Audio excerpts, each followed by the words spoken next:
2023 budget సమావేశాలలో నరేంద్ర మోడీ గారు మాట్లాడుతూ కాంగ్రెస్ పార్టీ తెలంగాణ బిల్లును పార్లమెంటు తలుపులు మూసి లైవ్ కట్ చేసి ఆమోదింపజేసుకున్నారు. తల్లిని చంపి బిడ్డను కాపాడినరు అని నరేంద్ర మోడీ గారు ఒక తీవ్రమైన ఆరోపణ చేసింది.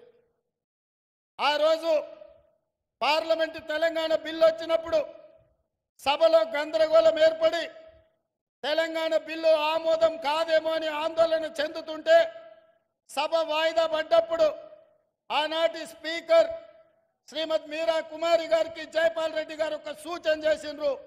మూడ్ ఆఫ్ ద హౌస్ చూసి తలుపులు మూసి తెలంగాణ బిల్లును ఆమోదింపజేసుకుంటే ఖచ్చితంగా తెలంగాణ రాష్ట్రం ఏర్పడుతుందని జైపాల్ రెడ్డి గారు మీరా కుమారి గారికి చేసిన సూచనను పాటించి పార్లమెంటు తలుపులు మూసి లైవ్లు కట్ చేసి మీరా కుమారి గారు తెలంగాణ రాష్ట్రాన్ని మనకిచ్చింది. అట్లనే జైపాల్ రెడ్డి గారి సూచనతోటే జైపాల్ రెడ్డి గారు కేంద్ర మంత్రివర్యులుగా మంత్రివర్గ సమావేశంలో మన్మోహన్ సింగ్ గారిని సహచర మంత్రివర్గ సభ్యులకు తెలంగాణ రాష్ట్రం ఎందుకోసం ఏర్పడాలి, తెలంగాణ రాష్ట్రము ఎందుకు ప్రజలు కోరుకుంటున్నారో సంపూర్ణంగా వారు వివరించింది. అందుకే కేబినెట్ మొత్తం ఏకగ్రీవంగా ఆమోదం చేసి తెలంగాణ రాష్ట్ర ఏర్పాటును కాంగ్రెస్ పార్టీ చేసింది. కానీ ఆ తర్వాత ఆశించిన ఫలితాలు రాలే.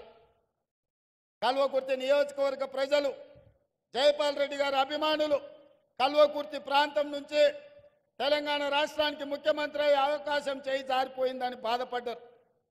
కానీ 10 సంవత్సరాల కాలక్రమంలో ఈ ప్రాంతం నుంచి ఒకనాడు కల్వకుర్తి నియోజకవర్గంలో భాగమైన మేడ్చల్ మండలంలో 2006 సంవత్సరంలో మీ అభిమానంతో మీరు గుండెల్లో పెట్టి చూసుకొని మీరు భుజాల మీద మోసి మొట్టమొదటిసారి జిల్లా పరిషత్ మెంబర్గా ఇండిపెండెంట్గా నన్ను గెలిపిస్తే ఆనాడు మేడ్చల్ మండలంలో మీరు నాటిన మొక్క ఈనాడు వృక్షమై తెలంగాణ రాష్ట్రానికి ముఖ్యమంత్రి అయి మీ ముందు నిలబడ్డాడు.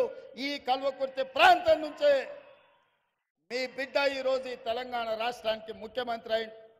అందుకే మిత్రులారా మా నారాయణ రెడ్డి గారు అడిగినారు, వారు ఎకరు పెట్టిన అభివృద్ధి కార్యక్రమాలను చూస్తే బట్టి విక్రమార్క గారు ప్రవేశపెట్టిన 2,91,000 కోట్లు నేను కల్వకుర్తికే ఇచ్చిపోవాల్సి వస్తుంది. మిగతా 118 నియోజకవర్గాలకు ఇవ్వడానికి కూడా నా దగ్గర ఏముండదు. అయినా మీ సోదరుడిగా మీ బిడ్డగా ఆనాడు ఇదే మైదానంలో నేను రాహుల్ గాంధీ గారు వచ్చి ఒక మాట చెప్పిన మా మిత్రుడు వంశీచంద్రెడ్డి గారు సాక్షిగా నారాయణ రెడ్డిని మీరు గెలిపించండి. ఈ కల్వకుర్తికి ఒక్కరు కాదు 2 శాసనసభ్యులు ఉంటారు. ఒకటి నారాయణ రెడ్డి అయితే రెండవది రేవంత్ రెడ్డి. ఈ ప్రాంతాన్ని అభివృద్ధి చేస్తా అని ఇదే మైదానంలో ఇక్కడి నుంచే మీకు మాట ఇచ్చిన. ఒక్కసారి కాంగ్రెస్ పార్టీ మాట ఇస్తే మాట నిలబెట్టుకోవడానికి ఎంత దూరమైనా వెళ్తుంది. అందుకే ఈరోజు ఈ వేదిక మీద నుంచి ఈ కల్వకుర్తి శాసనసభ నియోజకవర్గంలో 100 పడకల ఆసుపత్రిని మంజూరు చేసి ఈ ప్రాంత పేదలకు ప్రభుత్వ వైద్యాన్ని అందించే బాధ్యత రాష్ట్ర ప్రభుత్వం తీసుకుంటుంది. అదేవిధంగా R&B రోడ్ల కోసం నారాయణ రెడ్డి గారు అడిగినరు. రోడ్ల వివరాలు మళ్ళీ ఇస్తా. 180 కోట్ల రూపాయలతోటి R&B గెస్ట్ హౌస్ తో పాటు R&B రోడ్ల 180 కోట్ల రూపాయలు ఇవాళ ఈ కల్వకుర్తి శాసనసభ నియోజకవర్గానికి మంజూరు చేస్తామని చెప్పి నేను ఈ సందర్భంగా తెలియజేస్తున్నా. అదేవిధంగా ఈ ప్రాంతంలో నిరుద్యోగ యువకులు ఎక్కువ అటు మాడుగులు కావచ్చు, ఆమన్గల్ కావచ్చు, కడతాలు కావచ్చు, తలకొండపల్లి కావచ్చు, వెల్దండ కావచ్చు, కల్వకుర్తి కావచ్చు, బొంగూరు ప్రాంతం కావచ్చు, మిడ్చల్ ప్రాంతం కావచ్చు, ఈ ప్రాంతంలో చైతన్యం ఉన్నది. చైతన్యవంతమైన యువకులకు నిరుద్యోగ సమస్య ఉన్నది. ఆ నిరుద్యోగ సమస్యను పరిష్కరించడానికి నేషనల్ అకాడమీ ఆఫ్ కన్స్ట్రక్షన్ నుంచి ఒక స్కిల్ సెంటర్ ని ఆమన్గల్లో ఇచ్చి 10 కోట్ల రూపాయలతోటి తక్షణమే పనులను ప్రారంభించే మంజూరు ఈ వేదిక మీద నుంచి మీకు అందరికీ ఇస్తున్నాం. అదేవిధంగా ఆమన్గల్లో డిగ్రీ కాలేజ్ బిల్డింగ్ లేదు, జూనియర్ కాలేజ్ బిల్డింగ్ లేదని మా శాసనసభ్యులు చెప్పినారు. దానికి ఎంత ఖర్చైనా తక్షణమే వాటికి మంజూరు చేసే బాధ్యత ఈ ప్రభుత్వం తీసుకుంటుంది అని చెప్పి నేను ఈ సందర్భంగా తెలియజేస్తున్నా. అదేవిధంగా వివిధ ప్రాంతాలకు సంబంధించిన హై లెవెల్ బ్రిడ్జెస్ గురించి నారాయణ రెడ్డి గారు అడిగినారు.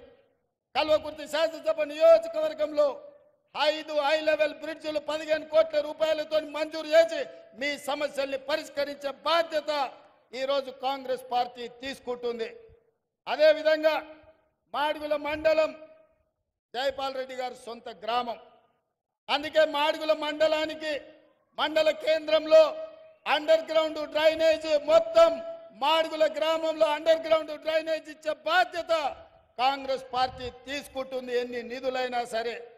అదేవిధంగా మాడుగుల మండలంలో ఎడ్యుకేషనల్ ఇన్స్టిట్యూట్స్ గ్రామస్థాయి పాఠశాలల్లో కనీస వసతులు లేవు.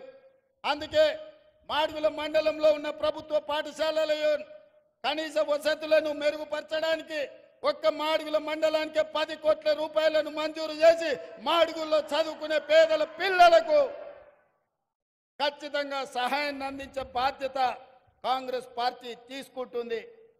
అదేవిధంగా పంచాయతీరాజ్ రోడ్లు ఇంతకుముందే రవీంద్ర నాయక్ మాజీ పార్లమెంట్ సభ్యులు వచ్చి నాకు ఒక మాట చెప్పారు. ఒకనాడు లంబాడాలు బీసీలో ఉంటే ఎస్టీల జాబితాలో చేర్పించాలని ఆనాడు ఎమ్మెల్యేగా పార్లమెంట్లో అసెంబ్లీలో రాణిస్తున్న జైపాల్ రెడ్డి గారు మమ్మల్ని పిలిచి చెప్పి లంబాడాలను బీసీలో నుంచి ఎస్టీలకు మార్పించడానికి ఆనాడు ఇందిరాగాంధీ గారిని ఒప్పించి లంబాడ సోదరులను ఎస్టీలలో చేర్పించిండ్రని చెప్పి ఇంతకుముందే రవీంద్ర నాయక్ గారు చెప్పినారు. అందుకే ఈ వేదిక మీద నుంచి కల్వకుర్తి శాసనసభ నియోజకవర్గంలో ఉన్న అన్ని తండాలు గ్రామ పంచాయతీలుగా మారిన అన్ని తండాలకు తప్పకుండా మీ మండల కేంద్రానికి